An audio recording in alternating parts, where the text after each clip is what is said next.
Good evening, boys and ghouls. Welcome back to the Ghoulfriends podcast. I am Alonna. Jamie is right there. She was turning on her AC. Hello, I'm here. I had to turn my AC on. Tonight, we are going to be talking about a movie director who is very near and dear to my heart, R.I.P. Wes Craven. We're going to be talking about his Scream franchise, kind of, our opinions of it, what it was meant to be when he first wrote it, and just all that fun stuff, and then the whole trilogy thing, and releasing the fourth one 10 years later, and just all that fun stuff. So grab a drink, grab some zero-calorie iced green tea, or wine or whatever, and sit back and enjoy. Here we go. I'm gonna hand it to Jamie. Guys, I don't know what my hair is doing. Just don't look at it. Same. My hair is still Don't slightly look at wet. it. My hair is still Censor. slightly wet. So just don't look at our hair. Actually, if I sit close enough, my hair will disappear in the lights. So I'll just sit tall. Oh, there we go. It's good posture too. Okay, there we go. All right. So before we begin this podcast, I would like to just put out a PSA to all the little ghouls out there, all the kids, the Kindle, and I do mean kids, for the younger folk. Take care of your teeth, because otherwise you'll get a cavity, and then you'll get a filling done. That's not the shitty part. The shitty part is when you're an adult, you're almost 30 fucking years old, and you chip that filling, and then you get a cavity underneath that filling, and then you need a root canal. But you just quit your job, so you don't have health insurance anymore, you don't have dental anymore, so you're going to pay that $3,000 out of pocket. And then just to do your favorite things, like your favorite podcast, you have to hop yourself up on pain meds so you don't die. To take care of your teeth.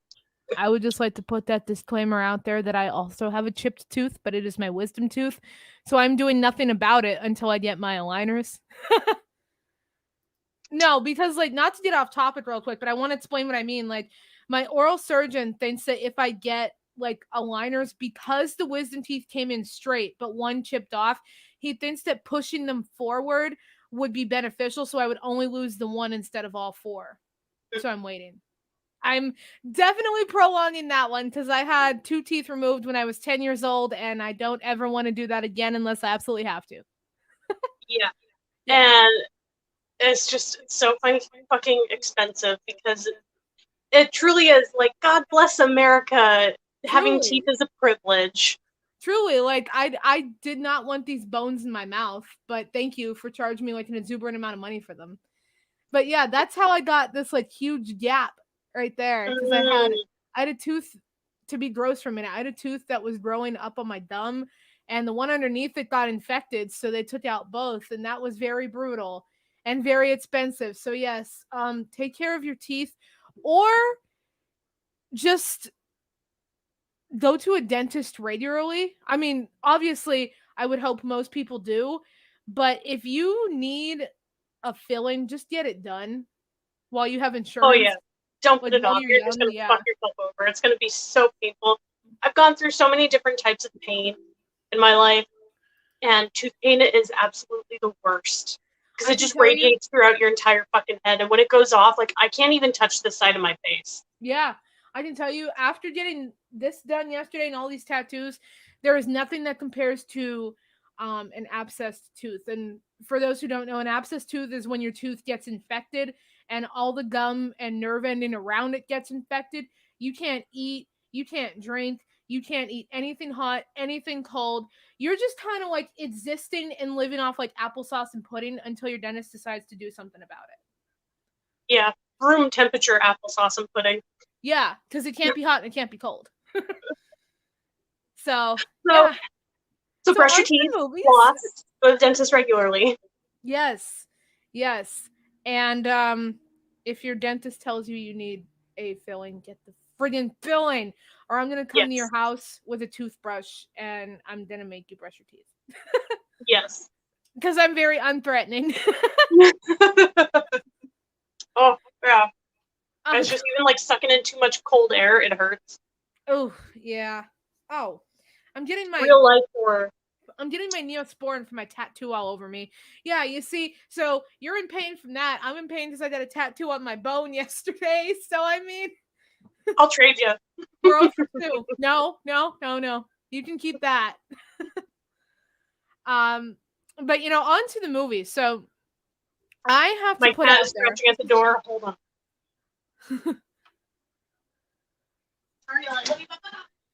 I am going to open a pack of batteries for my microphone packs for when I do And I'm back. interviews. Sorry, I was trying to get these batteries open because I have these now. These are like portable microphones. I think I showed these to you for when we do like in-person interviews. Yeah. But I can't figure out how to get these batteries open, so that's okay. This So podcast anyway, is so chaotic. It's fine. It's fine. This is just how we naturally are. So yes. it's not like we're pretending to be something we're not. So that's good. No, we get easily distracted, but you know what? Sometimes that's how the best conversations happen. We just had a 5-minute conversation about teeth. So I mean, there's that. But now I have to say, the first time I saw Scream, I was probably maybe like 5 or 6. And I have to be honest with you, after I saw it, I cut my hair like Drew Barrymore's. Cut my hair like Drew Barrymore's, got the jeans, wanted the sweater. I was really into the 90s fashion. Still kind of am. Nothing wrong with that. But yeah. The thing that I find most interesting is the original title was supposed to be Scary Movie, and it was supposed to be making fun of slasher films and the like. But at the last minute, Wes Craven decided to change it to Scream, so that paved the way for 2000's Scary Movie, which is almost identical, except it's just a different cast. It's pretty much the same overall plot, except if you want my opinion, I think Scream is a little bit more serious than Scary Movie is. Oh, of course. So, yeah. I mean, as much as I love Scream and I get what they were trying to do, they didn't really accomplish it in the way of spoofing or comedy too much. But they did accomplish what they were trying to not do and become like a killer slasher flick. They were trying to be more comedy based, and I think that they succeeded at doing slasher but not really comedy. Because there's some aspects that are funny, but not, for the most part, it's like a serious, like, comedy. Right. And I really like that because there's not very many other movies like that, like horror comedies. The only ones I can really think of are, and I wouldn't even include Shaun of the Dead, really, because that one I think is just more straight up comedy. Mm-hmm. But I would say Evil Dead. Mm-hmm. And Return of the Living Dead. That's really all I can think of. It's really an untapped vein in I would say Return of the Living Dead up there. Yeah. Oh, yeah, that's true. I would say, Return of the Living Dead, yeah. Because that one kind of ties in both. It's kind of funny, but it's also kind of like spooky. So it's a little bit of both. It's like that happy medium. Right. Like, I feel like like I said, I feel like Scream tried to get that happy medium, but they ended up with more one than the other, which was fine because it ended up working out anyway.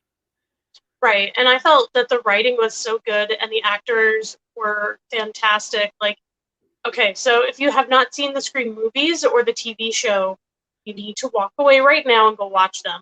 Because spoilers abound. Tons of spoilers. Also, if you've not seen Scream 4, I recommend you leave at this moment as well, because again, Scream 4 spoilers. Yes. So even though it's been out for 10 years, I get it. Not a lot of people are into movies or horror movies, but if you haven't seen a movie that's been out 10 years, I don't think you're going to. So just saying. Right. So, I forgot what I was going to say. Shit. Okay, well, I will add something in while you're thinking of that. Hopefully it'll come to you. And if it does, just cut me off. That's fine. I don't care. You're probably the only person who can cut me off. I hate being cut off. But what I found very interesting was for a lot of those actors, that was their acting debut. For example,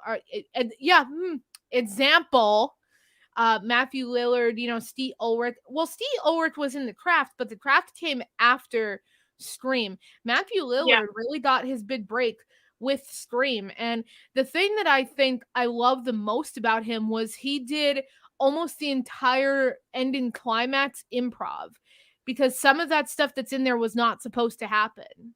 Yeah. Yeah. Oh God, the actors were so good. And even their little snippets, and I think it's in their writing. I've never read the script, so I can't say 100%. But there's a part after, so Casey Becker dies.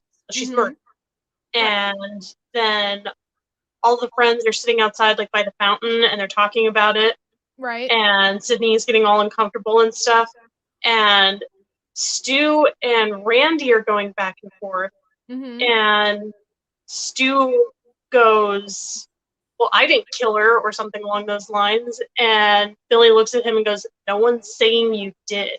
And like gives him a glare, like, shut the fuck up. Right.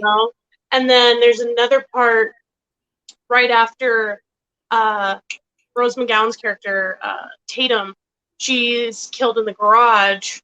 And then shortly after that, Billy shows up at the front door and Stu's there. And Billy like gives a look to Stu, like a very serious, like eyebrow raise kind of look, telling him like, Tatum's dead. I killed him. It's done. Right. And something that I kind of skipped over in the very beginning, you mentioned the Beckers. Something that I found very interesting. Now, you have to really friggin' pay attention to movies to catch this. And I know pretty much nobody in the world does this. I'm sure you do, though. I'm sure there's other people out there, but nobody that I have spoken to notices these things unless I point it out to them. And one of the things is, if you notice that her name's Casey Becker, if you notice at the ending of Halloween H2O, which is supposed to take place in California, same place as Woodsboro's supposed to be, Jamie Lee Curtis tells oh my God, what the hell is her name? She was married to Heath Ledger. Michelle Williams to drive down the street to the Beckers. And that kind of caught me, because whether that was indirect or not, I always kind of put those two together and thought, now doesn't that make you wonder? Because Halloween H2O came out 2 years after Scream. Now doesn't that kind of make you wonder? Right, and not only that, but what's cool is in Scream, because it's so, and this is what I forgot about that I was going to say, is that it's self-aware. Because I guess originally they were like, oh yeah, it's going to be a comedy kind of thing, it's going to make fun of scary movies, but then they took it in a more serious direction. They kind of broke that fourth wall, which is wonderful. But then by doing that, they're also able to put in little homages, like Principal Embry, when he's getting harassed inside his office and he pokes his head out and he says little shits, and then the janitor's there and he looks just like Freddy Krueger, like with the hat and the sweater. That's actually Wes Craven. That's actually Wes Craven. Oh, is it? Yeah, that's Wes Craven. I didn't know that. And and I was just gonna say, I love when Hembry goes, "Not you, Fred." Yeah, exactly. Yeah. And then in the second one, in the very beginning, in Sydney's dorm room, her and her roommate are talking, and hanging on the door is a red and blue striped sweater. And it looks like it's placed there for a reason, but it's blue instead of green. But I think that was also just another little Easter egg. Yeah, it's like those little things. And you could sit here, I could sit here all night and talk about how, okay, maybe Halloween H2O, the very ending, is connected to Scream, because it kind of does make sense, because it's around that same time. And before Scream, you didn't really hear of somebody being named, the Beckers. Like, it's just weird how it's supposed to be taking place in the same state around the same time, and it's kind of like a little like retcon Easter egg type thing. Right. And even the fact that Billy's last name is Loomis. Exactly. Billy Loomis. Yeah. Gus says, you are welcome back anytime, Alonna. Yes, you are welcome back anytime, Gus, but this was kind of spur of the moment. We did not expect we were going to be doing this today. Usually we plan like way, way ahead, but we did not expect this to be happening today. We had to reschedule a whole bunch of times. Yep. So the next time we have one that we actually schedule, we'll hit you up. Ray says, "Here I am." Hello, Ray. Hello, Jermaine. Hello, everybody watching. If you're just now joining, wow, you have a lot to catch up on. But and I find it interesting because then you move on to Scream 3, and it becomes the movie within the movie. What I never liked, though, was how in Scream 2 it was the first stab movie, and in Scream 3 they're already on stab 3. So what the hell happened to stab 2? Yeah, I don't know. Maybe it has something to do with how many years had passed. Maybe, but it wasn't that long, because Scream 2 came out in 1997, Scream 3 was in 2000. Mm, So it wasn't all that long. right. Jermaine goes, "Did you guys watch the Fear Street trilogy?" Yes, I just finished it today. Not yet. I just finished it today. I'm not going to give Jamie any spoilers. I do have to tell you, though, for those watching it, did watch the Fear Street trilogy. I did not like the third one. I didn't. I thought, for me, it was very hard for me to follow with, and it's one of those movies that you have to pay very, very close attention to. Otherwise, you're gonna miss like very crucial parts. That's just me. I liked the other two. I liked the ending of the third one. Did not like the first half. The second half was cool though. So form your own opinion. I'll keep that in mind Yeah. when I watch it, which might actually be tonight. Oh yeah, I think you're gonna like it because it does remind me a lot of Scream. Okay. Yeah, because I've been enjoying the past few days rewatching Scream. Yeah. Just so that I can be reminded of all the little stuff. And oh my god, as I'm watching them, I'm just thinking, oh, I want to point that out on the podcast. Oh, I want to point that out on the podcast. And now I'm like, what were those things? Oh my goodness, Jamie, I know. learn I to know. write things down. I hate that, but I refuse to make notes. I refuse to. But an interesting thing is, Carrie Fisher actually makes a cameo in Scream 3. Yes, she does. Yeah. For those of you who do not know, she plays. Oh my goodness, I can't remember her name, but she's the lady in the archive section. Yeah, and she was like talking about oh, Milton's heyday, and I read somewhere Milton was supposed to be based off of Wes Craven. But if it is, I don't know why he would portray himself in that way, because Milton's not necessarily the best person in the movie. No. He's the one person I don't feel bad for dying. Right, exactly. So it's kind of weird to say.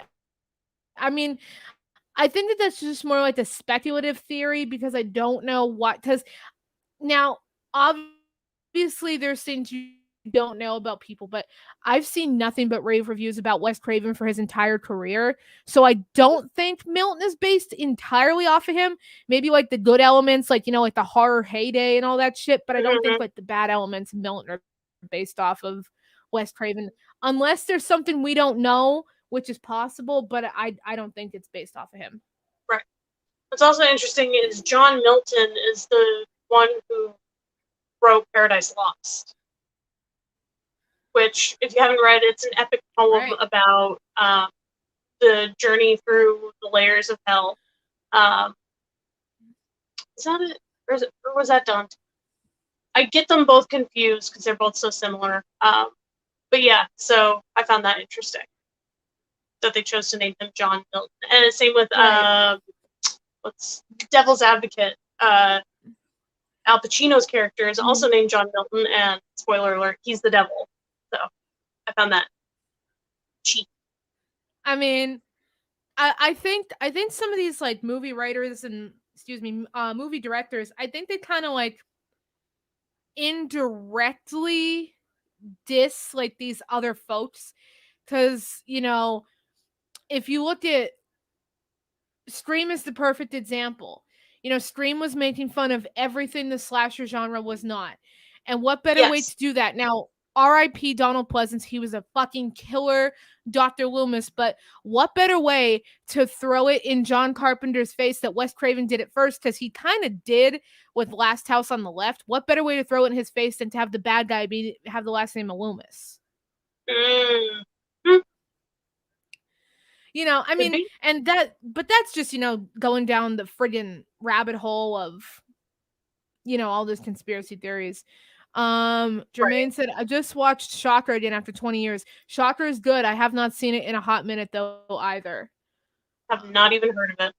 My favorite Wes Craven movie is probably The People Under the Stairs.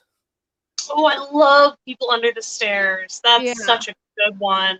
probably my favorite. I like I said, I like a lot of Wes Craven's work. Another good one by him is My Soul to Take.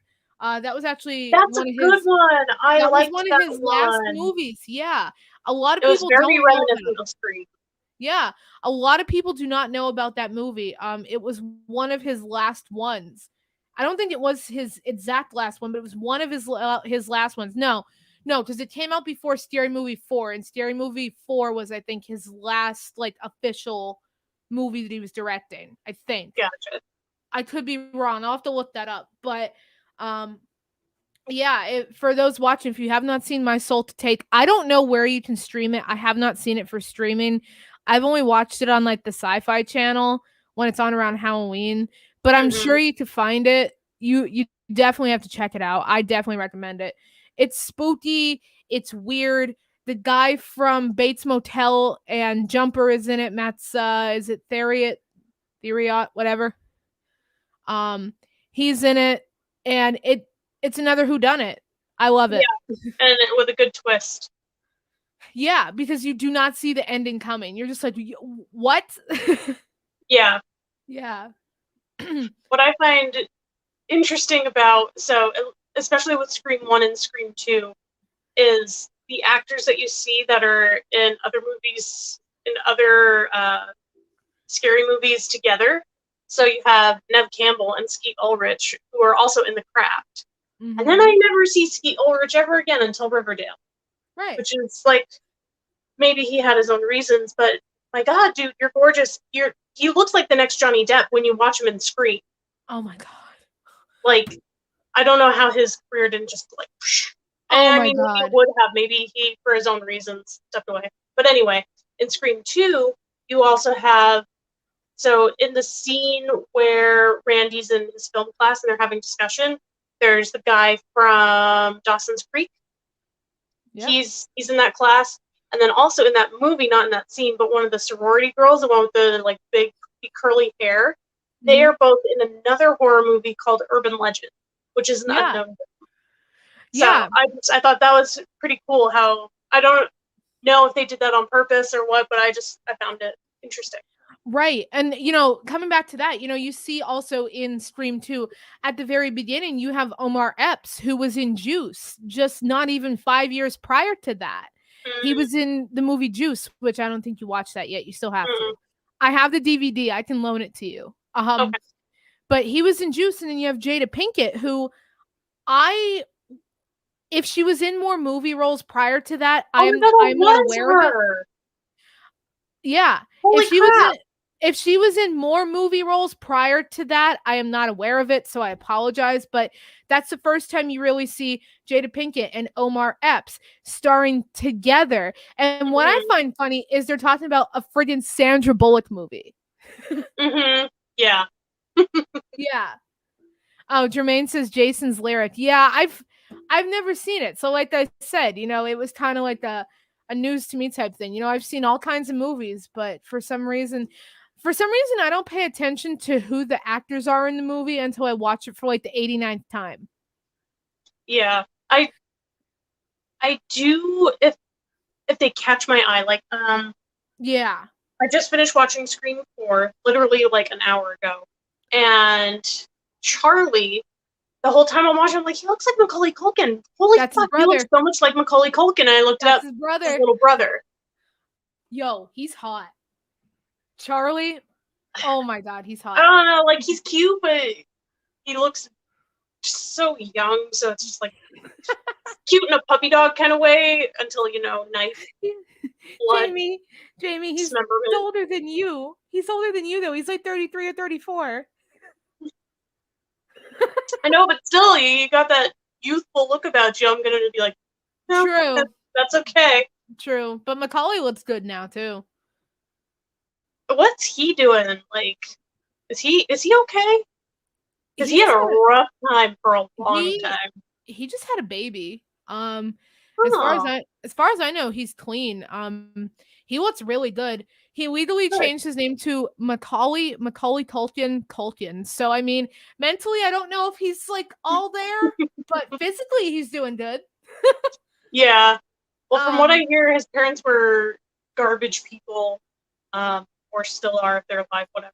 But I mean, how do you come out of garbage parents with your full sanity intact? mhm. But another interesting thing, speaking of people starring together, and if people watching have seen Jay and Silent Bob, you're gonna know exactly what Easter egg I'm talking about because they Easter egged it in Jay and Silent Bob Strike Back. The cameo with Mm-hmm. Jay and Silent Bob in Scream 3, where they Yep. accidentally walk on the wrong movie set. And that was planned because they were filming Jay and Silent Bob in the same studio at the same time. Mm, So that was like an intentional cameo, but like accidental. But you see it also in Jay and Silent Bob Strike Back, and you're like, oh, okay, that's pretty fucking cool. yeah. I love crossovers like that. Yeah, and like I said, like it's like an unintentional, like planned crossover, which I think is really dope. Mm-hmm. All right, so I have to ask you, who out of all of the Scream killers, who is your favorite and why? Um, I'm gonna have to say Mickey in part two Mm, because Billy and Stu and Roman and Jill and Charlie, they all had reasons. Mickey had no reason, and I think that's what makes him even creepier. He literally had no reason. He just wanted to do it because Mrs. Loomis was looking for somebody sick enough to do it. So I think that's what makes him so interesting. Is he literally had no reason. He didn't even know Sydney.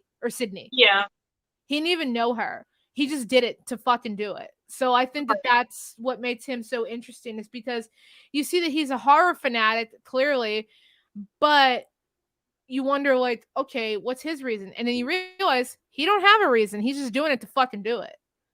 right. And he was all about the trial and stuff, which is an interesting, different take on a serial killer. Because serial killers, they don't want to get caught. And he was like, yeah, catch Right. me. Let's do this trial. Like, let's go.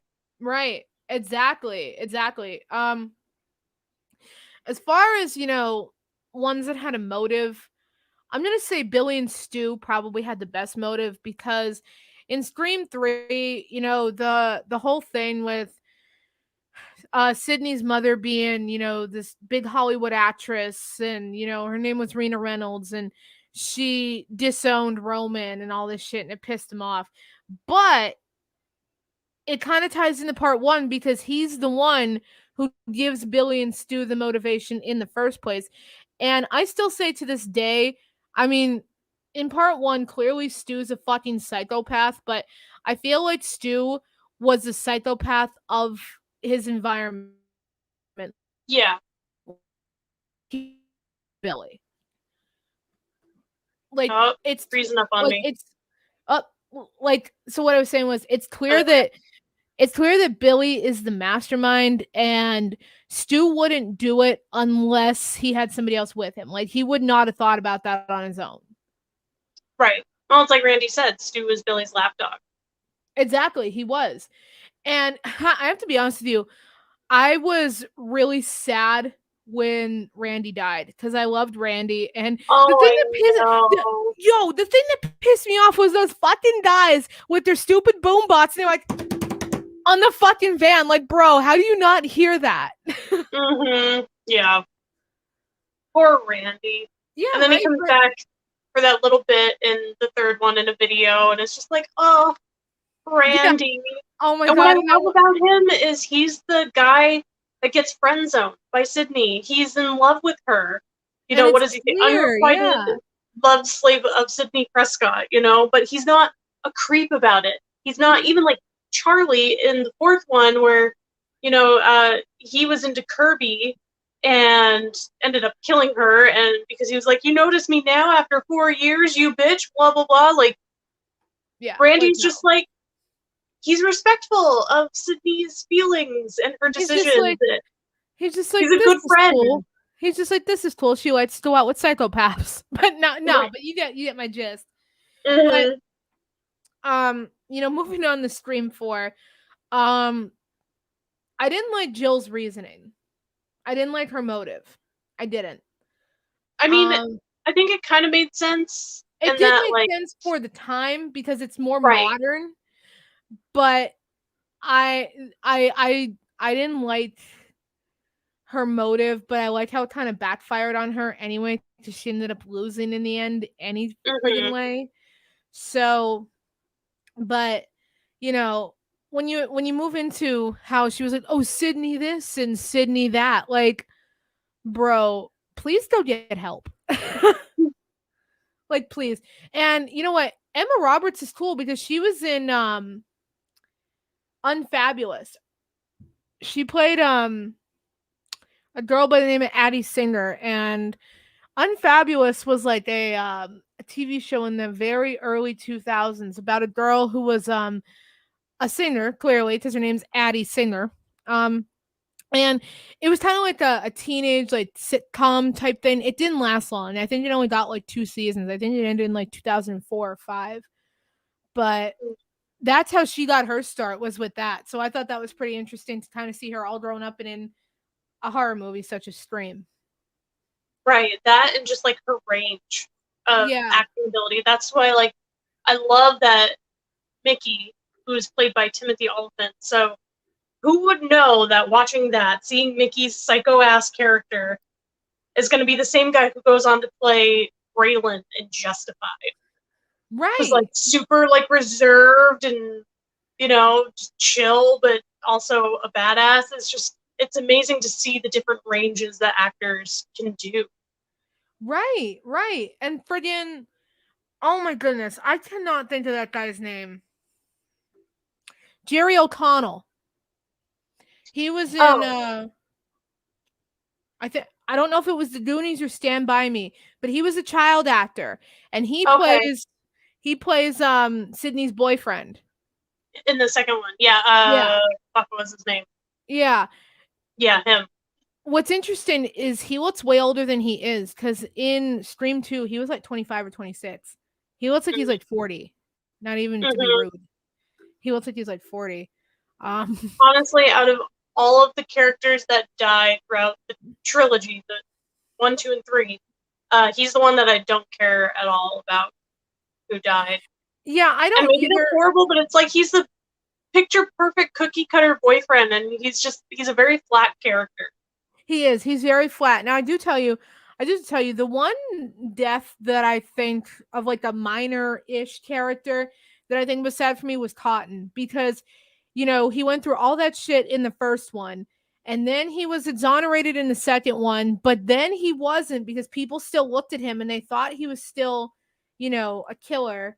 And then Mm-hmm. Mickey and Mrs. Loomis tried to pin all the murders on him, and then he ends up being the hero anyway. So I thought that when Mm-hmm. he died in part 3, I thought that that was pretty fucking sad. Right, and he was the Sean, first one. yeah. Sean says Emma Roberts equal American Horror Story. Well, Sean, I hate to Yes, you. yeah, I and have all of her never. different roles in that as well. She was also in a movie with the guy that plays Tate in American Horror Story, the first one, Evan Peters. Oh Yeah, Evan yeah, Peters. So they are both in a movie, not very well known. It was on Netflix a few years ago called Adult Girl. And it's pretty good. It's not bad. So I interesting. have never seen American Horror Story. I saw 1984, but I didn't see the previous seasons. My apologies. Really? Wow, that's surprising. My apologies. No, I think the problem was I tried to watch season 1 when I was like much younger, when it first came out. And obviously, I was interested in horror, but I watched the very first episode and there was nothing spectacular about the very first episode, so I got bored. Mm. Well, I think it was the first real, I mean, put The Walking Dead aside, it was the first real, like, horror TV Yeah. show. So Like, I'm pro- really, like, gritty horror. yeah. Because, I mean, you have some other horror TV shows from, like, the 80s and the 90s, which are kind of like, meh. But Yeah. something that's really gritty and, like, gets in your head, that was the first one. So I think they had to really build it up. But then they have, you see them bounce back and forth with it, because then in the fifth season, which was Hotel, like Right. shit is skyrocketing right off the bat. Like there's a guy that gets raped by a monster. I'm sorry, a guy that is raped by a monster with like a spiked dildo or something. Oh, And it's like, Jesus. wow, that escalated quickly. Yeah. So Well, I saw 1984. I have been meaning to watch the rest of the seasons because I know that like you don't have to watch the other seasons to watch the new ones because they're all different stories, but I do want to watch them just so I can get kind of up to date and understand a little bit more where everything's kind of going. Because as I said, it's kind of like an anthology. It's like the Twilight Zone. You don't have to watch the very first episode to understand, but you probably should. right. And some of them are connected, like the first, third, and I don't remember what number it is. So the very first one with the house, and then Coven, and then Apocalypse, they're all connected. Yeah. And you don't need to know that they're connected or see them to get it, but if you Right. have, it makes a lot more sense. It's like you can watch the Harry Potter movies and it's like, okay, I get it, but if you read the books and then watch the movies, it's like, oh, okay, I get it. Right, exactly. So that's why I said I may I'll probably watch the rest of the seasons because I did watch 1984 and I did like that one. Very campy, very nostalgic, 80s horror, like Stranger Things. And Yeah. who knows? Who knows? I gave Stranger Things a chance and I ended up loving it. So who knows? Yeah, you never know. And I mean, there Yeah. are seasons that I really loved and other seasons that I was like, meh, could do Yeah. without it. And there are several of them that I haven't seen. Yeah. But back to Scream because Yeah. this always happens. As far as the series goes, I enjoyed the first and second series. Now, the third series, I liked how they brought back Ghostface. I liked how it kind of went back to the original franchise. Right. However, I feel like the third season was one, too rushed, Mm-hmm. two, too predictable, and Mm-hmm. three, her motives were bullshit. Yes. Yeah, it's like they had a good start, but then they had no idea where it was going. So the last like half of the season, they're like, this, I guess, here you go. Right. Right. Like it only has 6 episodes and you can tell that they were really just grasping at straws for the last like 3 episodes cuz the first 3 are totally fine, but then like I said you get to those last 3 and yeah, it's a plot twist cuz you don't expect who the killer is, but you can kind of imagine who it is just from the first episode. Like you clearly know it's not the guy who's being harassed. You clearly know it's not him. Mm-hmm. But I feel like they could have done way better with it considering they brought back oh my god, I almost called him Samuel L. Jackson. Who the hell is the guy that voices Ghostface? I know his name. Roger Jackson. Is it Roger Jackson? It's Roger. I know. Hold on. I have to look it up. But I like how they brought him back and they brought back the original Ghostface mask. Mm-hmm. However, they didn't do as well as they could have with it. And was it because it wasn't on MTV anymore and it was on VH1? I don't know. Did the writers get lazy? Did they experience writer's block and not quite know what to do with it? I don't know. But they really did Wes dirty. They really did. Because Yeah, they did. it was like that scene. It was like that scene in The Godfather. Like Wes is Marlon Brando, and he's just going, "Look how they massacred my boy." That's literally what they did with season 3. Yep, pretty much. Yeah, Pretty and much. And I mean, I don't really know, but me personally, I blame VH1 as a production company because MTV did it great. Their 2 seasons were fantastic. It was well paced. The character development was phenomenal because at first I hated Brooke. She yeah, was your quintessential blonde cheerleader bimbo. But then by the end of the second season, I was like, if she dies, I'm done watching yeah, this. right, right. But they didn't really give you much of that in the third season. Like I said, and they could have done a lot more with it. They could have brought Brooke back and they could have made it, so much more than they did. I like how they were trying to do an anthology, but again, if they were going to do that, they should have they made the same mistake with Halloween. You don't make a sequel to something you're trying to do an anthology of. It doesn't Right. work. Mm-hmm. Update, it's Roger L. Jackson. I was right. I almost called him Samuel L. Jackson, but almost the same thing. I can understand why. Yeah. Yeah. Because it's almost the exact same name. But, like I said, if you are going to do an anthology, don't make a sequel. Because John Carpenter didn't want Halloween to be a franchise. He wanted it to be an anthology. Why we have Halloween 3. But I think why Halloween 3 flopped and why season 3 of Scream flopped is because they tried to do an anthology, but they didn't do it too well. Mm-hmm. They built this whole other world in seasons 1 and 2 of Scream, as they did with Halloween 1 and 2, and then they just dropped it like a hot potato. And they were just like, nope, I don't want to play with you anymore. Right. What I suspect happened was MTV did it. They did their 2 seasons.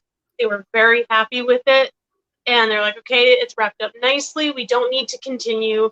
It's done. And then VH1 was like, well, we'll buy it off you and we'll just keep doing it. And then they sucked ass at it.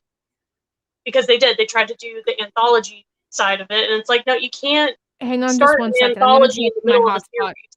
I'm going to connect to my hotspot so you don't cut out. Just keep talking. You're good. Okay. I mean, that was all. But I will say, out of the show and all of the movies, my favorite, and this is going to sound totally vanilla, but my favorite is the first one. I think it's just because, as we were saying before, there's nothing else. At the time, there was nothing else like it. It kind of broke the fourth wall in that, like, let's call out all these horror movie, slasher movie rules and use them. I mean, even at the party when Brandy is explaining all the rules and says, you can't say I'll be right back, and then Stu says, I'll be right back. Yeah, he doesn't die right away, but he does die. So, it kind of works out that way. And I think out of all of the killers I think we lost Alonna for good. Out of all the movies, would have to be Stu, and it could just be because I'm a huge Matthew Lillard fan, and I love his improv. It's great. For those of you who don't know, but have seen the movie, the first Scream movie, Stu is basically bleeding out, and he's on the phone with Sydney, who has gotten away, and Billy takes the phone away, says something, then throws the phone back at Stu, and it hits him in the head by accident. That was not supposed to happen. And Matthew Lillard just goes with it and, does the line, hit me with the phone, dick. And that was not in script at all. They did that totally off the cuff. And I suspect that a lot of stuff like that happened because I couldn't help but laugh. Right before that, when they have Sydney cornered in the kitchen and they're like laying into her, and Billy says something horrible, and she's just like, ugh, and just like almost falls. And Stu just goes, oh, where are you going?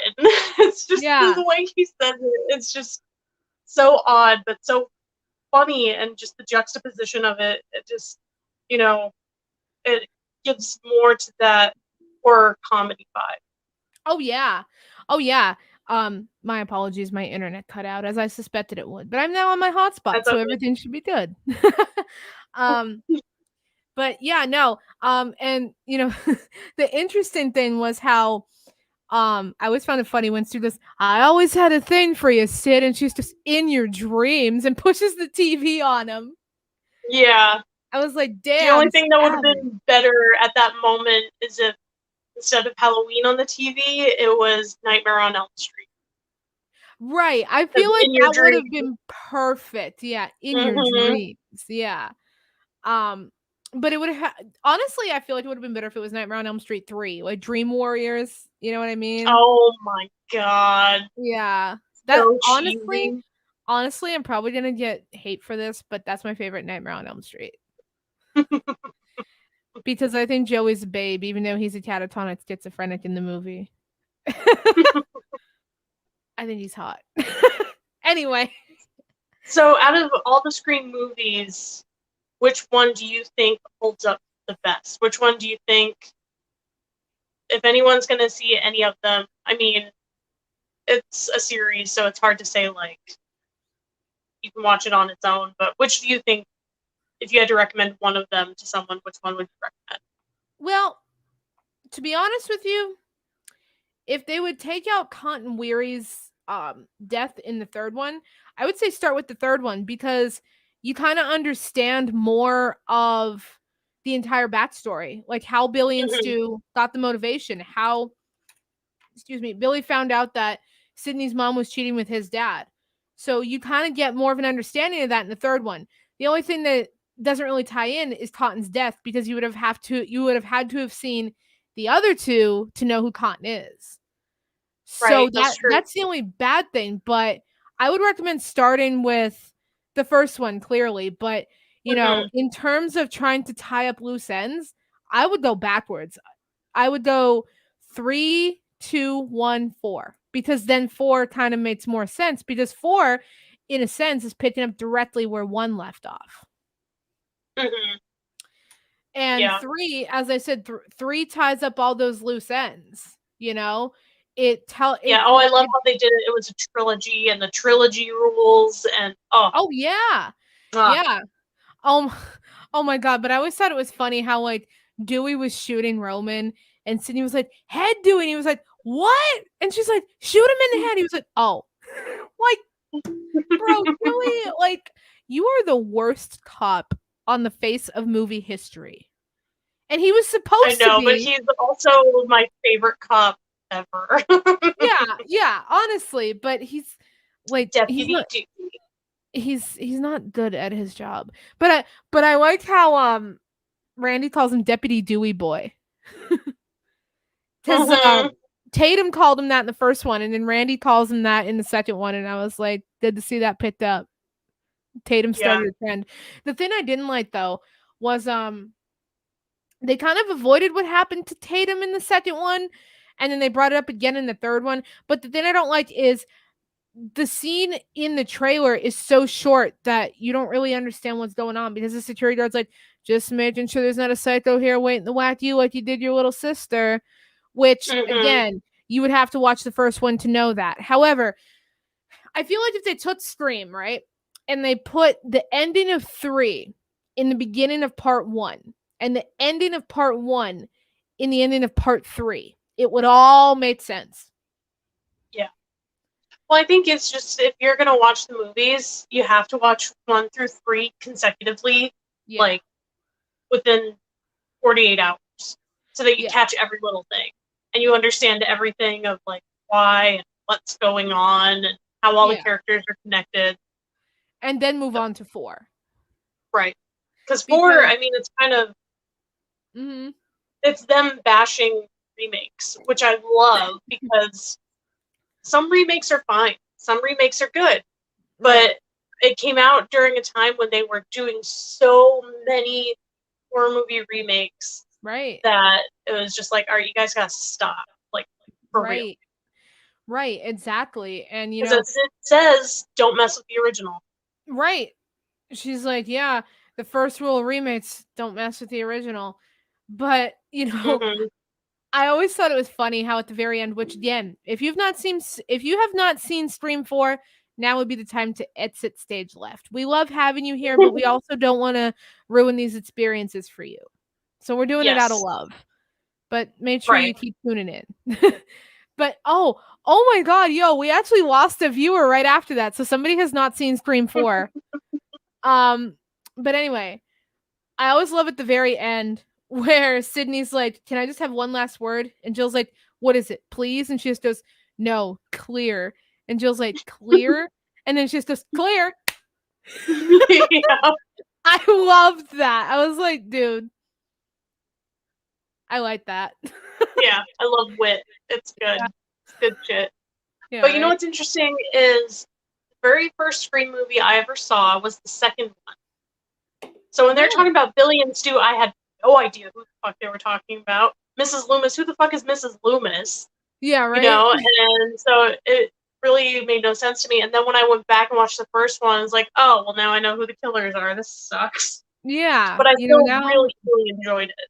it made sense. But I do have to say, at the end of part 2, Sydney really lays into Mrs. Loomis, but none of her points are wrong, though. You know, she's like, Mhm. oh, yeah, Billy was such a good boy. That's why he killed all those people. None of her points Mhm. were wrong, but I was like, damn, she's really like going at Mrs. Loomis. Yeah, well, I think at that point, Sydney's just so fucking sick of it, and she's just like, fuck you, fuck your partner, and Fuck fuck your your son. kid. Yeah. Yeah. Yeah. But I was like, damn, that's like some savagery. Right. Um, but what I found interesting was like how she kind of like hides in plain sight. Cause she introduces herself. She's like, hi, Yes. I'm Debbie Salt. And you don't even think it's her. Like, I know I said Mickey had no motivation, but you could kind of see it being Mickey. Like he kind of looks like he would be the killer. Like you Mhm. can kind of see it being Mickey. And if it wasn't Mickey, except for Randy dying, you would automatically think it's Randy because if you're watching part 1, you also think it's Randy until you Mhm. see all that shit between Billy and Stu because Randy's the perfect culprit. He knows all about horror. He's a little weird, and Mhm. all that shit. But, in part 2, Mrs. Loomis, like you never see that plot twist coming. Like I said, No. Mickey you see coming. Sydney's boyfriend, yeah, maybe you could see that coming, cuz the whole thing with Billy. Um Mhm. what the hell is his name? Oh my god. Randy, no, cuz Randy's dead by that point. I'm trying to think of the other guy. Oh my god. Cotton. You could kind of see it being Cotton because, maybe he was scorned because, Sydney dragged his name through the mud and all this other Mhm. shit. But you never expect some reporter named Debbie Salt to be like, yep, I'm Billy Loomis's mother. And you're just like, what the fuck? Right. And what I love about the second one is once you watch it a second time after you've seen it already, you can see how she and Mickey both sow seeds of doubt into all the right people. Like Yeah. after, so at the sorority party, when everybody leaves to go see the other dead sorority girl, Mm-hmm. and the killer attacks Sid in the house, and then her boyfriend, he runs in. Yeah. And later on, Mickey says, why did he run back into the house anyway? Yeah. And you can see the doubt forming on Sydney's face. And then later on, like twice, Debbie Solt, she, in front of other reporters, she says, well, I was just thinking that if the killer is copying the murders from Woodsboro, that maybe the killer is from Woodsboro. And things like Mhm. that, just sowing all those seeds of doubt, Yeah. feeding a story to the right people. To And throw I you off love their that they track. do that. Mm-hmm. And like I said, And that's why even, go ahead. you don't expect it to be Mrs. Loomis. Continue. Right. Yeah. You just think she's some dumb local reporter. Right. And then in the scene where Sid is practicing for the theater play, and Mhm. she sees Ghostface there on stage, whether or not Ghostface is actually there or if it's just in her head because she's traumatized and being re-traumatized. Uh, Mhm. but then she goes backstage and she's crying, and Derek, that's her boyfriend's name, Derek, he comes back, and she goes, "What happened to Mickey?" "Oh, Mickey had to do editing or whatever." And it's like, "Oh, did he? Hmm." Yeah. I thought that was really interesting. Yeah. Convenient. Like that's the first time that you kind of look at Mickey and you're like, "Oh, that's convenient that he's just not here." Right. Yeah. That's the first time you really look at Mickey, but throughout that whole movie, him and Mrs. Loomis or Debbie do a good job of throwing everybody off their trail. Because as I said, you would automatically expect, okay, it's Mickey, okay, it's Randy, but then Randy dies, so clearly it isn't Randy. Mm-hmm. Clearly it's not Gail, it's not Sydney. Right. But the thing that I always found was kind of ironic was because Mrs. Loomis left Billy, abandoned him, Mm-hmm. and then said that she killed Randy because Randy talked bad about her son. Her son was a psychopathic murderer who she abandoned. So, I mean, Mm-hmm. Well, maybe that psychopathic shit is genetic in their family. yeah, maybe. But you know what? That's the first time you actually see Randy grow a set of balls. He's like, "You want to hang with the big boys? Manson, Mm-hmm. OJ, Bundy?" And then he's Mhm. like, Billy and Stu were fucking cowards or pussies or some shit. I think it's Yeah. pussies, but in the TV version he says cowards. But Mm. that's the first time you see Randy grow a set of balls. You're like, good for you, man. I know, it's so much like, yay, Randy, the no shit, Randy. Yeah, right. And like I said, I still get so mad over those guys with the boom bots. You're just like, dude, I want to go through the TV and I want to strangle them. Because, like, why? Like, Yeah. poor Randy. It's And just then, insult to injury. right, exactly. And then I love Joel. I love the cameraman when he first Oh, I know. sees a dead body and he literally just falls right to the side. And I'm just like, that poor man. And poor Kenny. Dude, in part Oh, one, Kenny. Oh my god, I have to say though, when I was rewatching the first one, I had to laugh to myself because at the very, very end, Gail is reporting on it right after it all happened. She's still all fucked up, like she's bruised and bloody and everything, and she's still doing her news report, and she has a cameraman there. And so I just imagine her getting on the phone right away to the news company and just being like, I need a new cameraman. What happened to Kenny? He's dead. Send me a new cameraman. My god, Kenny, I'm sorry, but get off my fucking windshield. Like, poor Kenny, man. He was just trying to eat his cheese curls in peace. I know. Oh my god. He's trying to do his thing. I know, right? Yo, and then I love when she goes, Kenny, I know that you're about 50 pounds overweight, but when I say hurry, please interpret that as move your fat tub of lard ass now. Like, okay, Gail. He's just like, okay. I found it kind of weird that, or I guess, I don't know, maybe a little comical that in the second one with Joel, when he shows back up at the end, yeah, his camera, and he's like, here, and hands her a microphone, and is like, let's report the news like the good old days. And I was just thinking, the good old days? You quit yesterday.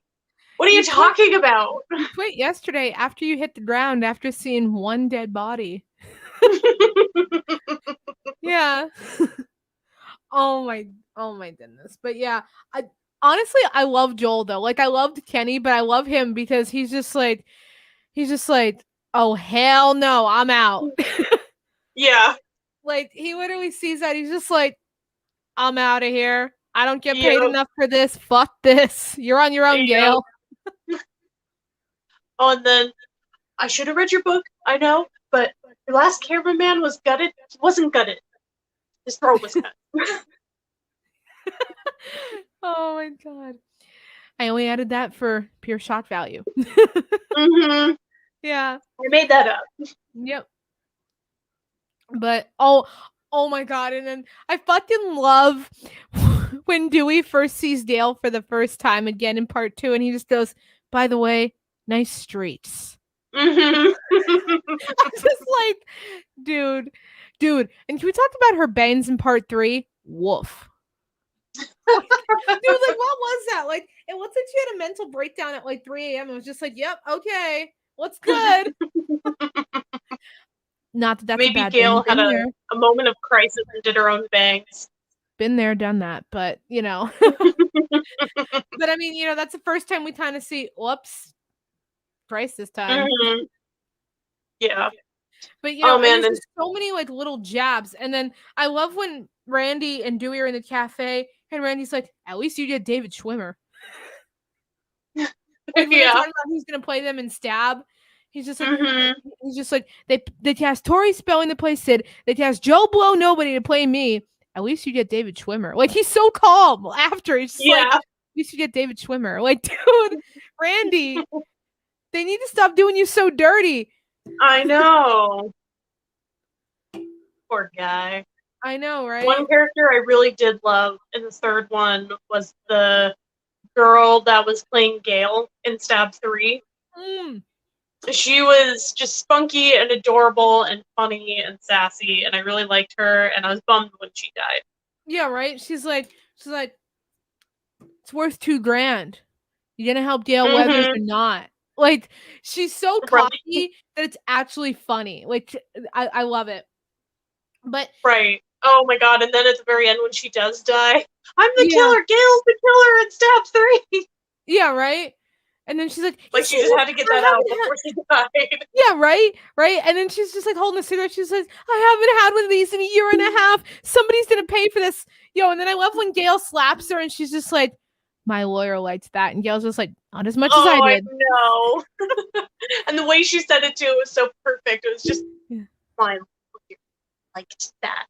Yeah. So sassy. I loved it. Like, damn. But the one character I did not like I almost said Stab 3. Oh my God. In Scream 3 at all was Angelina. Sorry, not sorry. Me did not too. like She's her. so fucking mousy and annoying and just Did like, why are you even here? Like, she should have been killed off earlier. That's horrible to say. But she could have been killed off earlier. She added nothing.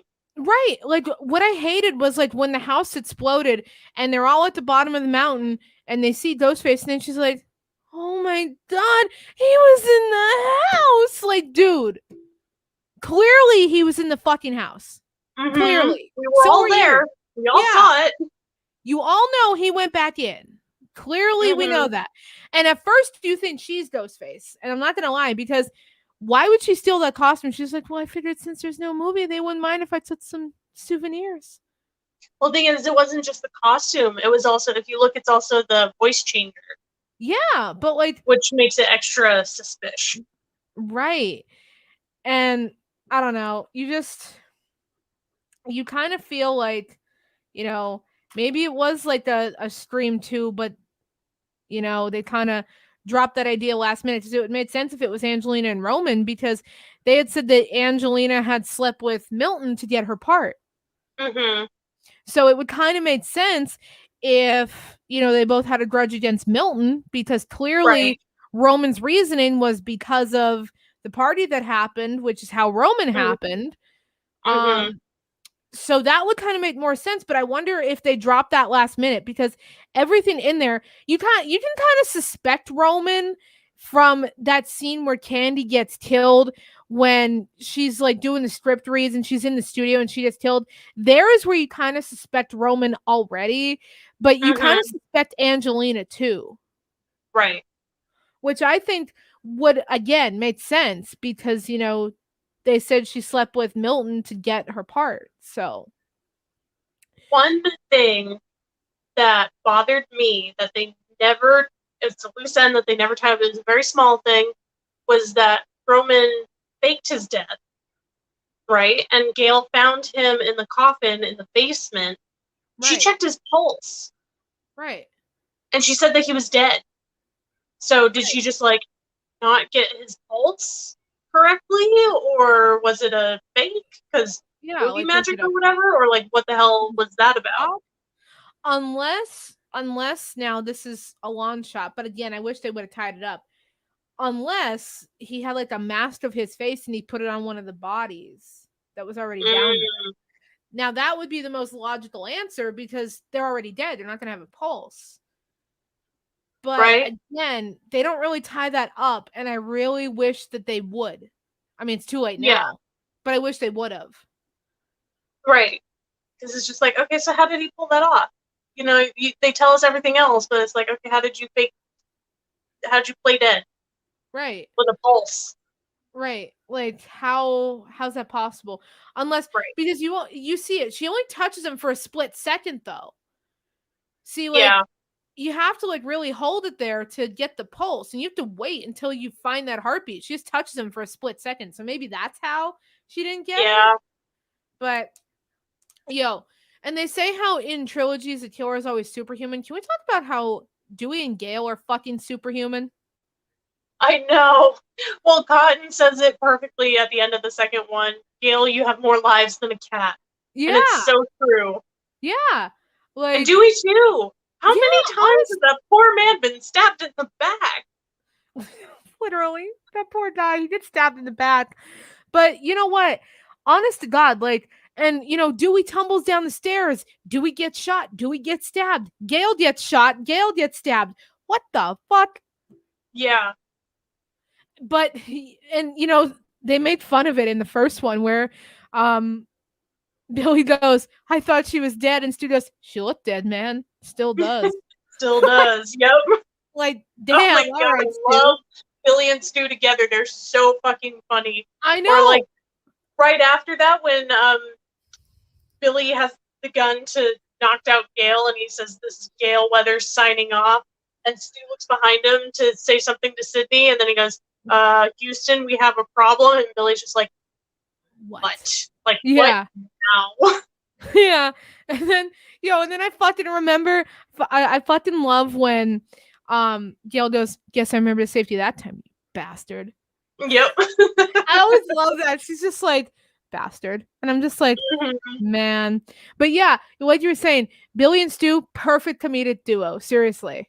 Oh, they really were. I loved their banter back and forth, and I did like at the end of the fourth one when it's Charlie and what the fuck's her name? Kirby? Or no, Jill. No, Jill. Jill. Yeah. I love that he's like, yeah, just like classic Billy and Stu, and then she stabs him in the heart, and he's like, what the fuck? And Sydney's like, you said it, just like Billy and Stu. Because Billy never planned on Stu living through that. No. Billy planned on saving his own ass. Yes. And that's why you hear Stu say, "You cut me too deep. I think I'm dying here, man." And Billy's just like, whatever. Yeah. And then I love when Sydney calls and he's just like, "Did you really call the police?" And she's just like, "You bet your sorry ass I did." He's just like, "My mom and dad are gonna be so mad at me." Like, bro, you're dying. Your house is destroyed. There's dead bodies all over your house. And second, again, you're dying and you're worried that your mom and dad are gonna be mad at you. Yeah. After all that, after everything. Yeah. That's why I love Stu's character, because he's just so fucking insane. He doesn't make any sense, and he's just hilarious. Peer pressure. Stu. I'm far too sensitive. Yeah. And then you can clearly tell though that like Billy is like the one who's nuts because he just like starts freaking out. And I always laughed, and I feel like shit for saying that I laugh at horror movies, but I always laughed when he just goes in the room, he just starts tearing the couch apart for no fucking reason. Oh, I know. Like, yeah, is she hiding in the cushions? Is she a bag of weed that someone hid in there? Yeah, like it's funny. And then when he gets distracted by Halloween on TV, he's just looking, and then Sydney comes out and stabs him with the umbrella. Like, bro. Yep. Like, dude, what? Love it. It's perfect. Yeah. We all go a little mad sometimes. But I love Randy. He just stands there. He's just like, oh, fuck. Like, he doesn't even run. He just stands there. Like, and he doesn't play dead or anything. He just, after he gets shot, he's just laying on the floor going, oh. Yeah, right? I know. He's making it so clear that he's still alive. And then the best part is when he goes, "I never thought I'd be so happy to be a virgin," and Billy sits up and punches him right in the face again. It's like, oh my God, poor Randy. Again, insult to injury. Poor fucking Randy. Right. He just sits up and punches him right in the face. You're just like, oh my God. Oh my. Oh, there's so many gems in that movie. I'm trying to think of more that stood out to me because it's just, it's so fucking good. Speaking of Randy, I love him in the video store where he just loses his mind when he's talking about the formula, and he just goes, "Everybody's a suspect," and everybody in the store just stops and looks at him. Oh man, but I think that every time I'm watching like a true crime, I'm just like, there's a formula to it, a very simple formula. Everybody's a suspect. Yes. Yep. And he's just like, if they watched Prom Night, they'd save time. Right. Yeah. Oh man. You are my Randy, because you know all the shit about the horror movies. Yeah, I am your Randy. I am Randy, and I always seem to strike out with the men. Except for you do. Except for the current one. Yeah. He who Other than the current one, you gotta stay away from the psychos, man. Yeah, I gotta stay away from Billy. There you're pulling the Sydney. Yeah, right. But yeah, I do kind of feel like Randy, because I'm just like, hey, did you ever notice that part? And you're just like, dude, what are you even talking about? Dude, like, I literally feel like that was you when I was talking about my theory with Halloween H2O and the Beckers. You're just like, dude, what the fuck? No, because I love that shit. I do. And the thing is, I won't remember every little detail about movies, but he's so good with actors. I'll be like, Yeah. they're from that movie. They're from that Yeah. movie. See, now I'm So, good with little things. For example, in Halloween 2, when Bud and the nurse, I don't remember her name. I don't remember if it's Nancy. I feel like it's Nancy, but don't quote me on that. The nurse, the one who's late, yeah. or is it Karen? I think it's Karen. Anyway, but when they're in the hot tub and you see Michael slowly turning up the temperature in the hot tub, if you look very closely on the temperature dial, it says that the equipment is from Williamsport, Pennsylvania. Oh, Yeah. that's cool. Yeah, so that's a cool little Easter egg too, but you have to look really carefully because it's just a split second as the gauge is moving. It says Williamsport, Penna, and I'm just like, damn, that's cool. Like, hey, I know that place. Yeah, right. So, what are your hopes and expectations for the new stream that's due out in January? It's so funny you asked that because I was going to ask you the same thing. I was going to ask you, where do you think they're going to go from? Because they tied up the trilogy. They did calling out of remakes. Right. So what are they going to do now? Well, I was reading about how it's about a teenager who moves to a town where murders occurred. So It's got what? It's about a teenager who moves to a town where murders occurred. So I'm just gonna take a shot in the dark here and say that Nev Campbell and Courtney Cox and David Arquette aren't really main characters until the very end, kind of like how, Courtney Cox and David Arquette were in the first 4 movies. Now, they were more prominent in Scream 4 than they were in 1 to 3. But I feel like they're just kind of going to be like the integral heroes again. But I don't know if it's going to be like a new generation, but they said this one's for Wes, but I want to see how they do it because Wes was good at making fun of his own work. Like, as we know, he made fun of friggin' Nightmare on Elm Street, like in Scream, multiple times. Right. So, I wonder how they're gonna kind of do that because they're like, oh, this one's for Wes. Okay, but are you doing it like Wes or are you doing it different and it's not a good different? You know what I mean? Like, it's one thing if it's different and it's a good different, right. But going into it, you don't know what to expect. Because, like I said, how are you going to make fun of Wes Craven's movies when he was the one who was the best at making fun of his own movies? Right. And also, if it's for him, you better not fuck it up. No, because I'll fuck them up. Because what I liked about the 4th one is that it was the victim who was the killer. Right. Jill, she was the one being harassed the whole time, being hunted down or whatever, but she actually is the bad guy. It's like, okay, so you did that, you did the boyfriend, you did revenge boyfriend's mother, which is kind of like a homage to Friday the 13th, I think, the mother avenging her son. You did the brother. Right, and then the long-lost brother. Yeah. Actually, Jill is supposed to be Sydney's cousin, too. So you did 2 members of her family already. Right. So those are all covered. So then what's left? Unless, now this would be pretty cool. It's Dewey or Dale. I'd be pissed if it was, though. I would be too, but I feel like that's really the only route they can go. Unless, now they said that Matthew Lillard has a cameo in this one. I don't know how true or false that is. I also heard that there's CGI and Dr. Loomis into the new Halloween. So we're gonna see if these rumors are true because I don't believe all that shit because I don't know how you could take a man who's been dead for 26 years and kind of CGI him from different movies because Loomis looked different in every Halloween movie. You're gonna be able to tell that it's not him. So I want to see if that's real. I want to see if Matthew Lillard really does make this cameo because that would make sense. Because what if Stu didn't die? Because they never confirmed he did. They never confirmed that Stu was dead.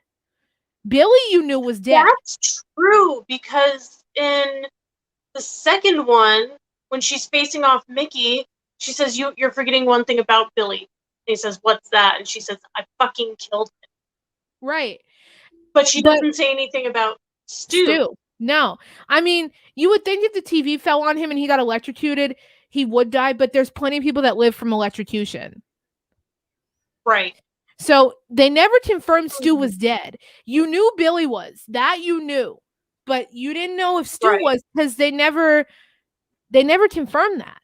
So that would be a cool avenue to go if maybe Stu didn't die. Yeah, like maybe Stu didn't die. And you figure, I would love that. It would be perfect. I would love that.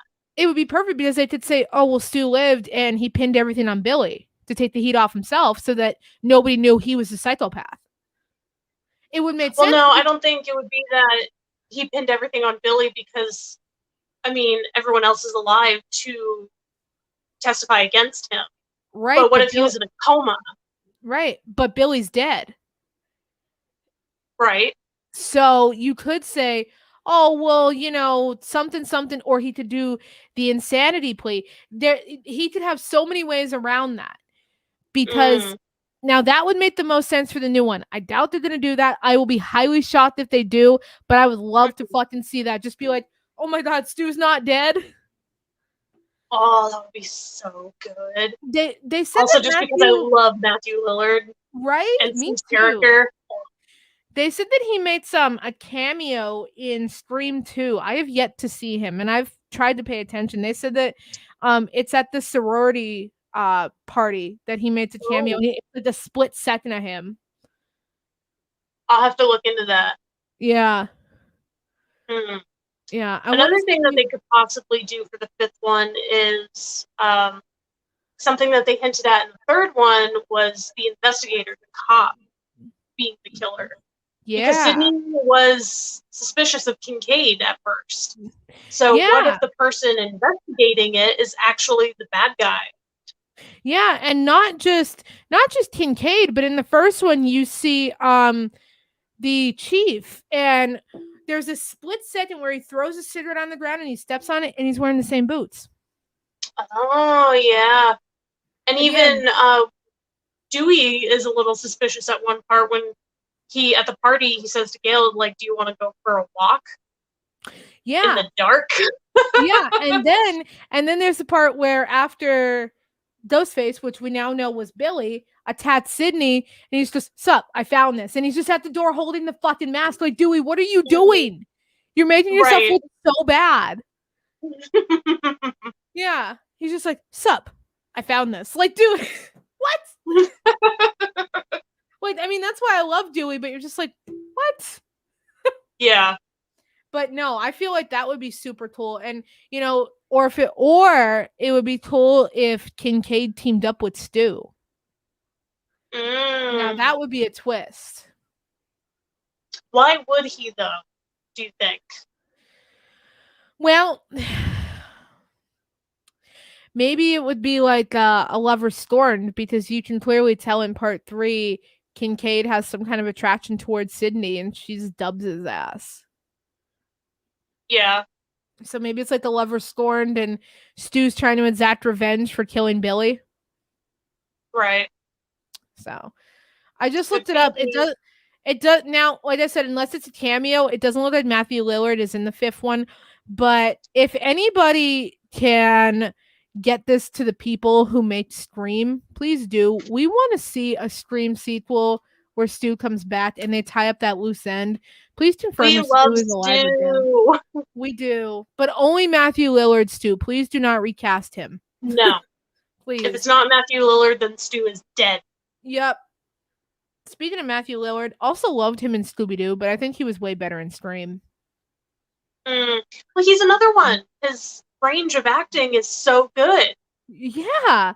And then he was in also, Without a Paddle. Yeah.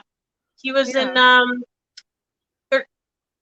13 Ghosts. Yeah. And a movie that a lot of people don't know about called Wicker Park, which is like a psychological mindfuck. And I mean, Scooby-Doo and Scream, and it's just like he's been in so many different movies in so many different roles, and he nails them every time. Right. No, he's a truly, truly talented actor. Truly, Yeah. I have always loved him. Always. Mhm.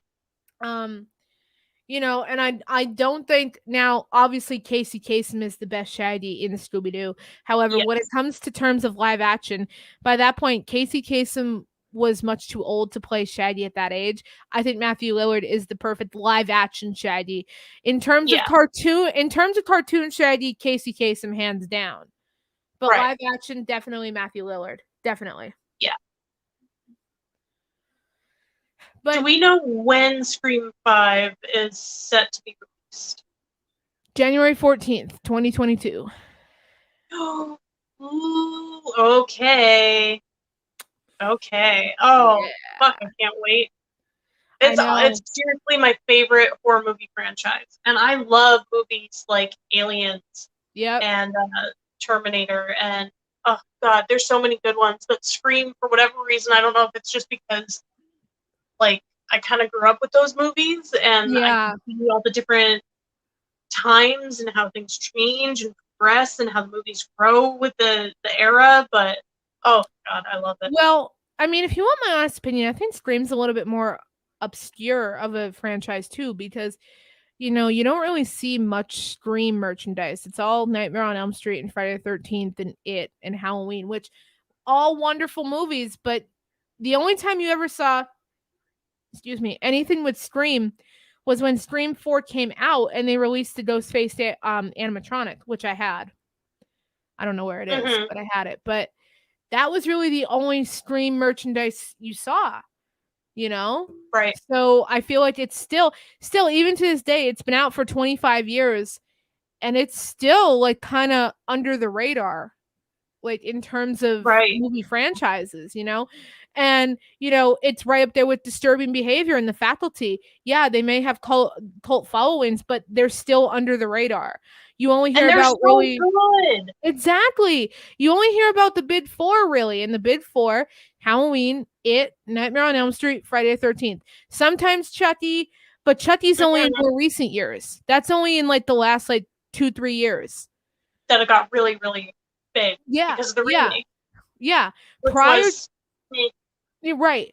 Prior to the remake, you didn't hear anything about Chucky. It was all Nightmare on Elm Street, Friday the 13th, Halloween, It. That's it. yeah. And as I said, it's not fair because there's so many other great movie franchises out there. Not that I don't love the big four, because I do. And I have Hmm. to say Halloween is probably my favorite franchise. But there's so many other good ones out there too that I don't feel get the recognition that they deserve, and Scream just so happens to be one of them. Yeah. And that's gonna have to be another episode that we do at some point is the under the radar, Yeah. not well known horror movies because there are some badass ones out there. Yeah. And another franchise is Jaws. I feel like people watch the first Hmm. Jaws and they ignore part 2, part 3, and The Revenge. The Revenge wasn't great. 3 wasn't great, but they're still a part of the franchise. So, Yeah. Two my thing wasn't is, bad. I haven't seen it in a long time, but two wasn't bad. right. But, my thing is, I may not be a huge fan of the movies in the franchise, but if I'm starting a new franchise, I want to watch all of them. Like, I won't just avoid them because I don't know they exist. I will hunt them down until the end of time if I think that there's even a sequel. Yeah, because it just adds more to the story, and it's kind of like rooting through garbage to find something good, because Right. even if they have this one little scene where it does the original justice, and it's executed well, it's like, ah, it's so worth it. That Right. little fun. Right, exactly.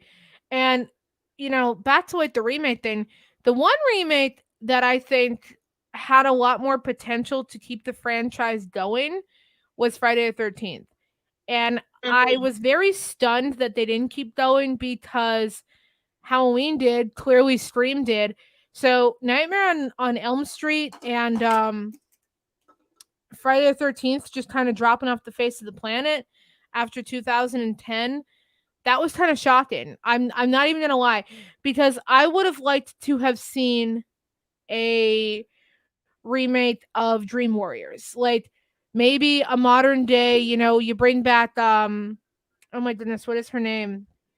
Not Tuesday Night. I'm trying to think of. I think that yeah, no, I think the girl in part three's name is Tuesday Night. I could be wrong. Maybe she's in four, but the blonde girl who the blonde girl, um, Mm-hmm.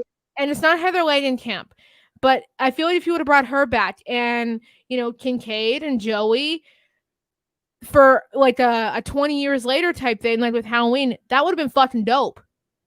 Yeah. That would have been so cool. But, in a lot of ways, maybe it's a good thing that they let the franchise die. Because, like I said, again, as much as I love Halloween, it's time to throw in a towel. Right. And I mean, with Jason, you cryogenically froze him and took him into fucking space. Like, I think you guys are going a little too far here. And then Freddy versus Jason is just like, oh god, why? Just why? Mean, I think they went a little too far when they had Jason goes to hell and they had people eating his heart and gaining his powers. So that was I didn't see that one. So. Right. And that's pre Jason X. Like that was like maybe 8 or 9 years before Jason X was even a thing. Yeah. So I think it should have stopped with Jason Goes to Hell, but that's just me. Yeah, but I would say check out Jason Goes to Hell because it's not terrible, but you can kind of understand and be like, yeah, this kind of ran its course. You guys gotta stop. Yeah, you're just like, yeah, this is a little much even for me. Yeah. But, and like Nightmare on Elm Street should have been done with Freddy versus Jason because Freddy fucking lost. So yeah. Although what I always said I wanted to see was a Freddy versus Jason versus Michael. Well, it's hard because Michael can't die, right? Unless you chop him up into pieces and put all the pieces into steel boxes and throw them into a volcano. Right. Or Michael versus Jason, because they're both pretty tough fucking contenders. I mean, Freddy's more of a supernatural being. Like, Freddy technically doesn't exist, but Michael and Jason do, and they are pretty fucking tough competitors. I would have liked to have seen that because, but the one thing that they never did, and they did it at the end of Halloween H2O, and I hate how in Resurrection they avoided that happened. The one smart move they did was decapitating Michael. But then in Resurrection, they're like, oh, it was the wrong guy, blah, blah, blah, blah, blah. No, it fucking wasn't.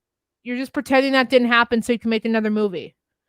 Well, apparently I heard that in the movie contract, Michael can never die.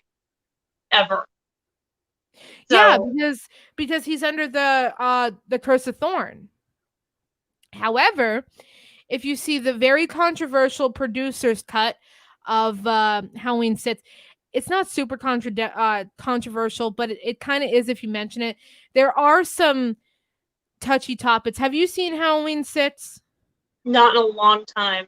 Okay, but you know who the father of Jamie's baby is, right? Oh, no, I don't. But I remember them talking about it. Who is it? It's Michael. And really? Yeah, they kind of go more in depth with that in the producer's cut. They don't show anything, but people are trying to cancel it because they think that's wrong. Yeah, I think it's fucking gross, but it's not like there's a trigger warning. Like, they don't physically show anything, which is, thank the Lord for that. But yeah, they just confirm the fact that Michael's the father. Like, you kind of suspect it, but they just confirm it in the producer's cut. Okay. But a lot of people are butthurt over that because they confirm it. Is it gross? Yes. But, you're not seeing anything, thank God. See, I'll have to watch that again. I think the last time I watched that, I was 11 years old or some shit. So yeah, the producer's cut is on Prime, actually. Okay. It wasn't released for a very long time, but it's on Prime. But the producer's cut helps you better understand what they're trying to convey in part 6, because they have the whole thing with the Curse of the Thorn and this and that and blah blah blah blah blah. It don't really make sense. The producer's cut ties up all the loose ends, but I'm not going to spoil the ending for you. However, at the end of 6, and this is why 7 is kind of a contradictory, but Wow, surprise. Every Halloween is contradictory of the last one. Um, there is a, at the very end of part 6 where you hear Loomis screaming? Mm-hmm. Well, you hear that again, but let's just say there's a part where you're not sure who's under Michael's mask at the end of the producer's cut. Mm. And I'm not saying it's Loomis because, again, it doesn't confirm it. But let's just say that you don't know at the very, very end. And you have to watch closely because it'll all make sense. But yeah, I definitely recommend the producer's cut. As I said, thankfully there's no trigger warnings. It's just that they just confirmed that Michael's the father of Jamie's baby, which is fucking sick. I don't even know why they had to put that in there. Right. But, at least it's not like fucking Rob Zombie's director's cut, which we're not even going to get into. No. Yeah, because there's no fucking reason for that. Just saying. No, there is not. Truly. Absolutely not. And I'm so glad that they cut it out of every goddamn version of the Halloween remake except for the director's cut. I'm so glad they cut it out of every other version that you can find because you won't find it anywhere unless you find that cut, which I refuse to watch for that reason. Yeah. Well, the very first time I sat down to watch Zombies remake, I got to that scene and I was so disgusted and I started crying and I turned it off and I didn't finish the movie for 2 years. Yeah. Yeah, I don't blame you. It's so graphic and horrible and it's just like, yeah. And it makes me sick because people are watching it, getting off on it. Yeah, exactly. And like I said, there was absolutely no reason for that. The one and only good part of that scene is that Michael fucking kills their asses as he should. Yes. That's the only good part is he's like, oh, fuck no, not on my watch. And he fucking annihilates them. That's the only good part. Right. And that's what you wanted. You wanted those 2 guys, their deaths to be justified. For whatever reason, to kind of be like, oh, Michael's not totally bad. There are better ways you could have gone about it. You did not show that shit. Oh, yeah, 100%. There are better ways you could have went about it. Like, I don't know. For example, if somebody was killing somebody else and Michael saw it and he liked that person or whatever. Yeah. Anything else to justify it but that. But that's the one time that I will say I'm on Michael's side and I'm like, good for you, man. Good for you. Good for you, Michael. Like, bro, like, I will come let you out of Smith's Grove for that. Yeah. Like, honest to God, like, I will come let you out just for that. At some point we're going to have to do one of these episodes about just the Halloween series. Yeah. And I'm going to have to rewatch all of them because now you're talking about it. I don't think I've seen 6. I was thinking of 5 because I've seen 1, 2, 3, 4, 5, and then like H2O and Resurrection and that shit. But well, I will tell you, if you watch the theatrical or television version of 6, it doesn't really pick up where 5 left off. The producer's cut picks up exactly where 5 left off, except it's 6 years later. Okay, gotcha. But it made sense as to who the man in black is at the very end who shoots up the prison and gets Michael out. You know what I'm talking about? Mm-hmm. Yeah. It all made sense as to who it is. You don't expect who it is, but you're like, damn. And, of course, it's Donald Pleasance's last movie, which R.I.P. Right, yeah. But, yeah, like I said, I don't want to ruin it, but I'm just saying that at the end of the producer's cut, there's a chance that it's not Michael in the mask. Like, okay, let me phrase it this way. Clearly, Michael's the killer, but at the very end, you're not too sure. Because there's a scene that you'll see, and you won't be too sure. Okay. Yeah. Yeah, I'm going to go back and I'm going to watch it at least 4 through 6. Yeah. Because I've seen 1 and 2 a million times. Oh, yeah, me too. And 3. Yeah, and this is where we differ. I don't give a shit about 3. See, I like 3, but I feel like they could have done more with it than they did. Yeah. But it was the early 80s. It was at the height of the sci-fi craze. E.T. was huge. Alien, Close Encounters of the Third Kind. So you kind of get why they went the sci-fi route with that, but they could have did way better than they did with it. They could have done so much more with that. Yeah. Even if even if you had like another slasher and it wasn't Michael that was the killer and it wasn't based on Halloween, like it was like maybe like it was still like Halloween, but like for example, the original title of Halloween was The Babysitter Murders. Maybe if it was something like that, or Yeah, just anything, even a Who Done It, like before Wes Craven did it, that would have been perfect. yeah, But just killer masks. I don't know about that. I mean, yeah, they. I mean, now it's probably possible, but back then you're just kind of like, yeah. no, no. But I Like, do where's love Michael Myers? right. But I do love how when Tom Atkins is in the bar, he's watching TV and a preview for Halloween comes on. I thought that was pretty cool. Yeah, yeah. Yeah, I always thought that was pretty cool. Um, but yeah, we should definitely do the Halloween franchise sometime, and Friday the 13th and Hmm. Chucky. Which, Well, I by the way, definitely want to do soon um, a ghost stories episode and tell ghost stories we've heard from others, our own. And I do have someone, a girl that I work with or used to work with as of tomorrow. Tomorrow's my last day. She has some ghost stories, so maybe we could bring her on. oh yeah, yeah, totally. That's cool. Cute. That's cool. I also still owe Ray a guest spot because I've been promising it to him since we started this. Oh yeah. And I told Gus he can come back for an episode too. So All right. eventually, we'll get there. We'll get there. But like I said, this was kind of like last minute. I want to start to like plan it and have dates in mind and guests in mind and topics and Yeah. everything, just so it's not very last minute. Like we knew about this like earlier today, so we could watch Scream, but like this was like the spur of the moment. Hey, let's do it Wednesday. Okay, like Right. Yeah. yeah, yeah. Well, So and originally we had kind of talked about doing it on Monday, but then shit came up and yeah, and Mike then we were gonna do decided it Tuesday, wanted and I to was rot like, out of my face. yeah, and then we were gonna do yesterday, and I was like, no, I have a pain appointment. Yeah. Yeah, I have an appointment with pain. um, but yeah, and I have a planner and everything, so I'll just put it down in the planner, and I'll be like, oh, okay, we're doing this day. But yeah, seriously, when you can, I actually have a list of movies for you to check out. Which since tomorrow's your last Seriously, day, just send me a grocery list. Because the thing is now that I'm not working, I yeah, have more that's what I time was just on my gonna say. hands. And what I love to do is work on my shop while I'm watching scary movies. Yep, me too. Me too. So, That's my favorite thing. I'll do like press releases or post interviews or reviews while I'm watching horror movies. I love it. But nice. yeah, I have a list for you. I'll probably send it to you tonight because if I don't, I will honest to God forget. Yeah, And thanks. if for whatever reason the message would get lost somewhere, I will send it again. Like I'll copy and paste it in my notes and shit, and then I'll send it to you. Okay. And what I'll Yeah. do is I'll screenshot it so I'm not like, when did you send me that?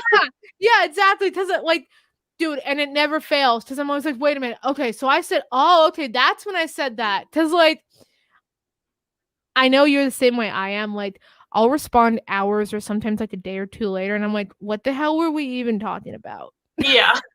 I'm just like, oh, okay, now it made sense. Yeah.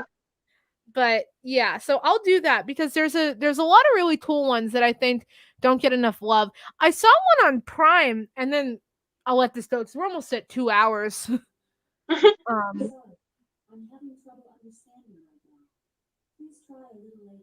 Yeah. sorry, that was my Alexa randomly started talking. Oh. Um, but yeah, we're almost at 2 hours. But there was a movie I saw on Prime not that long ago, and it was really cool. It was like an 80s slasher film, and I was trying to remember the name of it today, and I can't remember it, and I can't find it in my Prime history. I wonder if I watched it on Shutter. I can't remember what it was called, but it like took place in like this castle, and it had this guy, and he was like a drifter, and it's like a typical 80s slasher, but it's kind of like it's taking place in Britain, but the guy's not British, and I don't know. I wish I could remember the name of it, but that one was really obscure, and that one was a good movie. Honest to God, like Mhm. it's corny. It's a corny 80s movie, but I thought that was good. Is there a movie from the 80s that doesn't have a little cheese? No. It's the 80s. Yeah. Bad outfits and corn. Children of the Corn. That's another one I want to talk about. I want to talk about Children of the Corn because that's another one I feel like doesn't get enough love. We could do a whole thing on Stephen King. Yeah, that would be cool. Because you know what, it kind of ties into that. Christine, The Shining, Doctor Sleep, Castle Rock, which by the way, that's another show you need to check out. Castle Rock. That's based on That's based on all of Stephen King's novels and novellas. They're all smushed together actually, which I think is really Oh, interesting. interesting. Because like you have a little bit of Shawshank Redemption, you have a little bit of The Stand, you have a little bit of like Carrie, because Sissy Spacek's in it actually. Oh, cool. You don't Yeah. really see her do too much. No, but she was in it, and she has like a pretty huge part in it. So, it's kind of like all of his movies just like smushed together. It's so cool. Hmm. I love it. I still haven't finished the first season, and I'm gonna be honest with you and tell you why I haven't. First off, I forgot that it existed for a while. And then the second time when I started it over, I did the same thing that I'm trying to do with Stranger Things, and it didn't work out too well because I found out that Castle Rock only had 2 seasons and it's an anthology. So I was trying to savor the first season because I liked the first season so much, but then I kept forgetting to watch it. So now Yeah. I'm on like episode 6 of season 1 and I still haven't finished it. And I'm just like, I'll finish Castle Rock today. Then I'm like, no, I won't. Just kidding. Yeah, right. So I'm probably gonna start it over for a third time and watch the entire first season this time. Nice. Yeah. So Have you seen The Newsstand? No, not yet. I've heard it's Neither good. have I've heard that they're I. doing I've a heard remake mixed of Salem's reviews. Lot. Hmm? I've heard they're doing a remake of Salem's Lot. Oh, that would be interesting. Yeah, but it's a modern remake. So I don't Yeah. have too high hopes. But I recently watched the Stephen King version of The Shining, and I thought that was pretty cool. Mm. It's the made-for-TV version, but Stephen King actually despised Stanley Kubrick's version of The Shining. Oh, yeah, because it was so different. It was Yeah, so off. yeah, because he said it was 100% not what he wanted. So he had another version made, and it was only released on Yeah. television. And I got the DVD for Christmas. Yeah. Well, it just sucks because when they made Doctor Sleep, they had to go off of the Stanley Kubrick version because nobody really knew about the made-for-TV one. Right. But You what know, I and did, so they had to have the hotel still standing and all of yeah. that. But the ending of Doctor Sleep, I thought tied up the loose ends pretty well. What's that? The ending of Doctor Sleep, I think, tied up the loose ends for The Shining and Doctor Sleep pretty well. Yeah, and again, there have been mixed reviews, but I really liked Doctor Sleep, the movie and the book. I loved yeah. Yeah, dude, the book is the movie. I think insane. I feel that did it justice. Oh yeah. But the thing I didn't like, and I know Jack Nicholson is like in his 80s now. So and I think he retired from acting. So it's clear why he didn't want to be in Doctor Sleep. However, I hated that guy who was at the bar at the end of Doctor Sleep when Danny's sitting at the bar and he's having the flashbacks of his father. I hated that guy who tried so hard to look like Jack Nicholson. Oh yeah. I hated him. I don't know why. I think it's because he was trying too hard to look like Jack Nicholson. I'll have to watch it again because it didn't really stand out to me, but I'll have to watch it again. Oh no, I have to rewatch another good movie. Oh no, what a tragedy. You also have to watch the Fear Street trilogy. Like I said, Yes. I feel like now to each their own, the third part is subjective, but the third part they split into 2 parts. So I'm not gonna I'm not gonna give anything away, but part 1 is called 1994. Part 2 is called 1978. Part 3 is called 1666. Right? Mm-hmm. So they all flow together. However, part 3, half of part 3, it's only like an hour and 40-minute movie. Half of part 3 is taking place in 1666, as it clearly says. The last half is taking part in 1994 again. Sorry, I'm having Maybe to tie up loose ends. or to like bring it full circle. Kinda. I mean, I don't know. I can't fix that. I haven't seen it, so I don't know. But that Yeah. would be my guess. I mean, it was kind of like that, but like they flashed back to the beginning of 1994 at the end of part 3. So it was kind of strange. I also want to know why my Alexa keeps saying it's having trouble understanding, but whatever. But I thought that it was just strange how they did half of it taking place in the 1600s and the other half taking place in 1994, which it would have been fine, but I feel like 1994 in itself could have just been a one-off at that point, because it ends with the 1600s and then it goes in and it says Fear Street 1994 Part 2. And you're like, okay, well, that's kind of strange. It froze on me. Yeah, you're like, okay, well, that's kind of strange because I thought this was taking place in the 1600s.